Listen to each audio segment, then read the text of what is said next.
Hello, I'm Wayne Emmons. This video presents number 4 of 6 cases as to why the Jewish people claimed the land of Israel. And that reason is that after decades of broken promises and resulting persecution, the Jewish people formally declared their independence as the nation of Israel and was recognized as such by the international community. Now, I want to encourage you to do your own research regarding this subject and to likewise find truth for yourself. But to help you during your research, I'd like to give you some historical facts.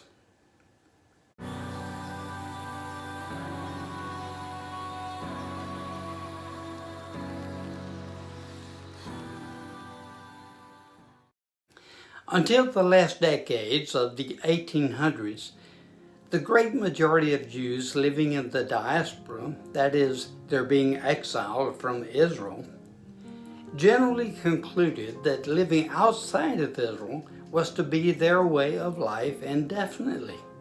They believed that their future would be assimilation with other cultures. Things began to change in 1881. That was when anti-Jewish policies in Russia under a new anti-Semitic czar became extraordinarily oppressive. Jewish communities in Russia were suffering mob violence, government-organized pogroms, and cruel hardships. The thinking of many late 19th century Jewish intellectuals underwent a radical shift during this period. They saw what was happening in Russia and they began losing hope for acceptance in world societies. The Dreyfus Affair of 1894 was mentioned in case number 2 of this video series. This event greatly accelerated the growth of Zionism in Europe. The term Zionism is generally defined as a political and nationalistic movement whose aim was to re-establish Jewish sovereignty in Israel after nearly 2,000 years. Theodor Herzl was a Jewish journalist who covered the Dreyfus case and exposed the anti-Semitic mob behavior in France. Herzl realized the great vulnerability of Jews in Europe and felt that an independent Jewish state was the only chance the Jews had to survive. So with passion, he felt that the only solution for the Jews worldwide was to immigrate and build a Jewish nation. So with Herzl's leadership, the first Zionist World Conference took place in 1897 at Basel, Switzerland. It marked the birth of Zionism as a political movement. Now, its stated aim was to create for the Jewish people a legally assured homeland in Palestine. Theodor Herzl is considered the father of modern political Zionism and, in effect, the founder of the State of Israel. However, the approach to Zionism within the Jewish community has been a series of debates. For example, the Fifth Zionist Congress in 1902 supported the Mizrahi religious Zionism's first significant organization. Now, the Mizrahi believed that if Zionism was to have any merit, God and the observance of the commandments needed to be at its core. The Mizrahi would remain relatively peripheral but dogged until 1967, when they would suddenly change Zionism and Israel forever.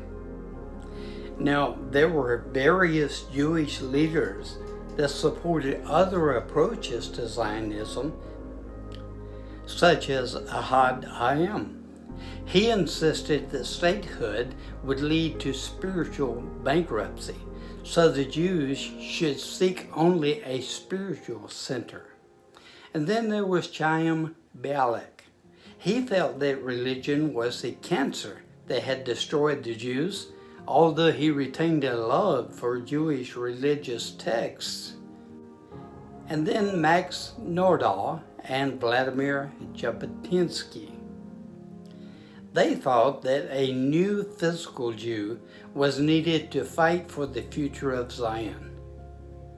Now, Joseph Chamberlain, the British colonial secretary, in response to Herzl's diplomatic pressures, he suggested that instead of insisting on returning to Palestine, the Jews should simply take a piece of territory in East Africa.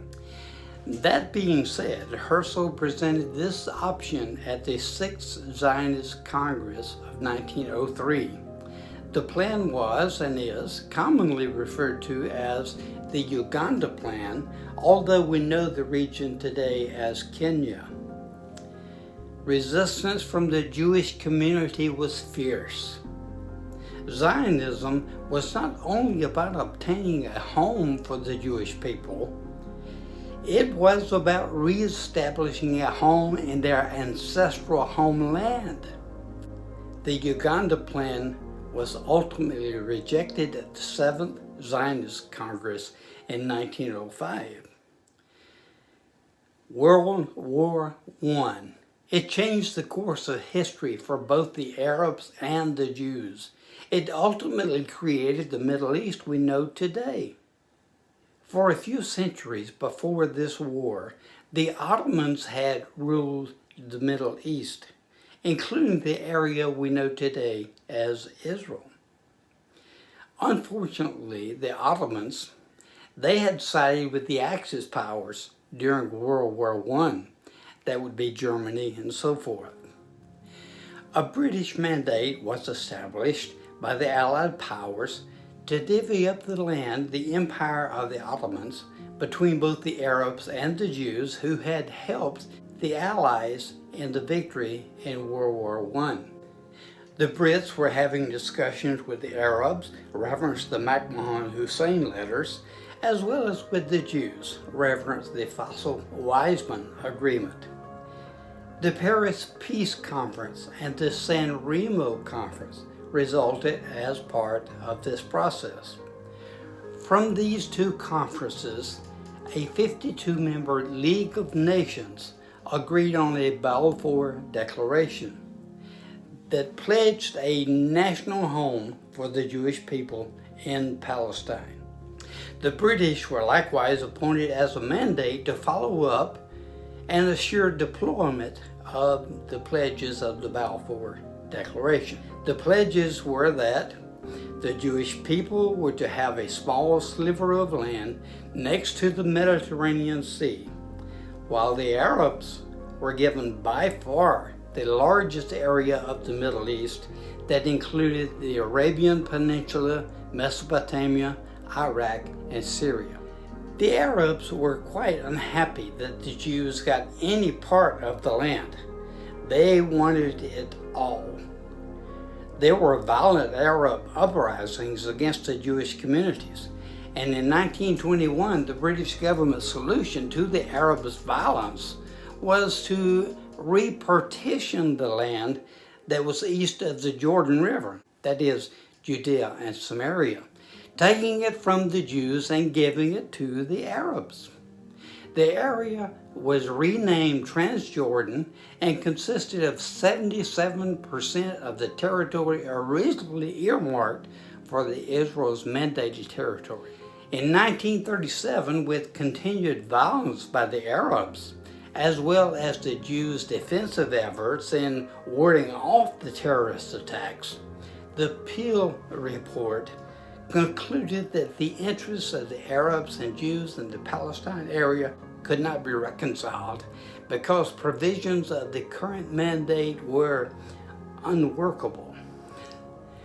A second two-state solution was recommended that would declare only 10% of the land originally allocated for the Jewish homeland. The Arabs actually rejected the offer. Now you figure out that one. But nevertheless, in 1939, the British government again betrayed its legal responsibility, this time with a MacDonald White Paper. That paper declared that Jewish immigration to Palestine would be restricted to 75,000 over the next 5-year period, and any increase would require Arab consent. The white paper also included a restriction on the sale of land to Jews in many areas, and a 10-year plan to which Palestine would become an independent state with an Arab majority. Now the Jews hit the streets with protests against the McDonald paper, and astonishingly, the Arabs rejected it also, claiming that the transitional length of time favored the Jews. Now, somewhat obvious, this document never got off first base. While the Brits were doing all of this tit for tat, many European Jews were suffering persecution and even genocide during Adolf Hitler's climb to power. Most notably, Nazi Germany's concentration camps and extermination camps such as Auschwitz were gearing up for the final solution to exterminate all Jewish people. Indeed, several nations turned away Jews who were trying to escape this dreadful situation. Jewish leadership was now losing any real hope that the British would fulfill the pledges made in the Balfour Declaration that I referred to earlier. Britain even made it clear to the Nazis that the fate of the Jews was not its concern. In September 1939, World War II began. Most of the European delegates to the 21st Zionist Congress would be dead by the war's end.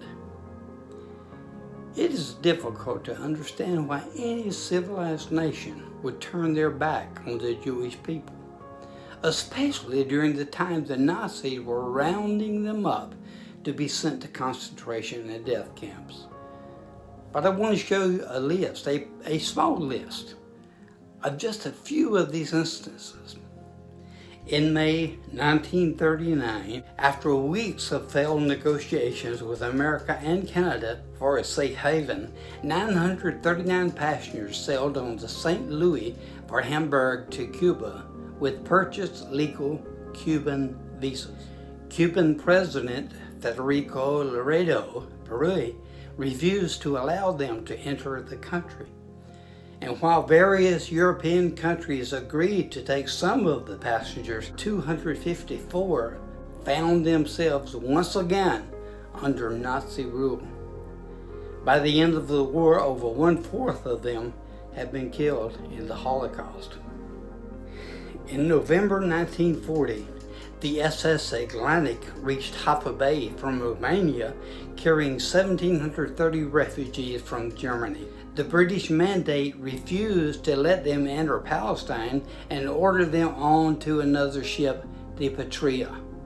As the first group of immigrants was being escorted onto the Patria, an explosion occurred, killing more than 250 of the detainees. The remaining immigrants were sent to an internment camp in Adelaide. In December 1941, the Stroma set sail for Romania to Palestine for what should have been a voyage of just a few days.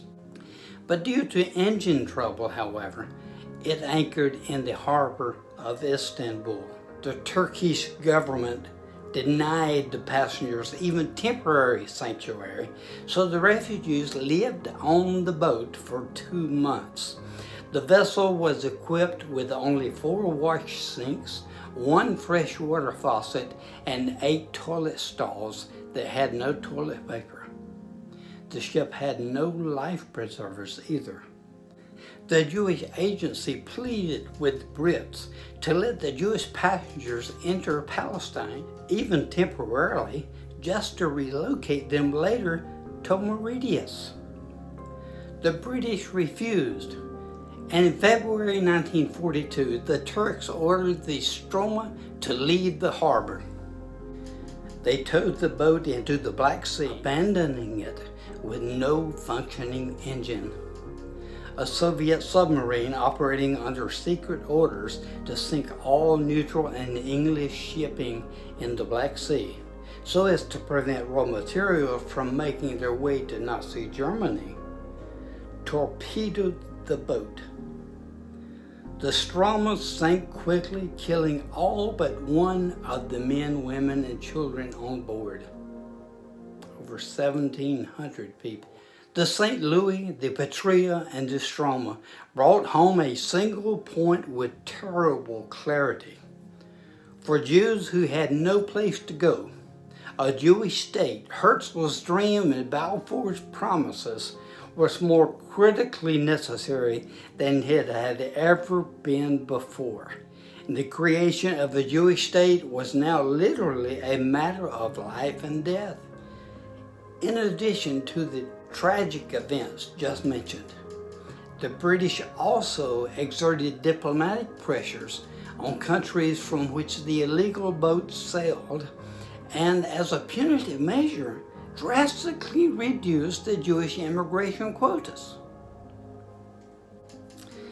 And also, during the first 39 months of World War II, the British approved new immigration restrictions on all Jews wanting to enter Palestine.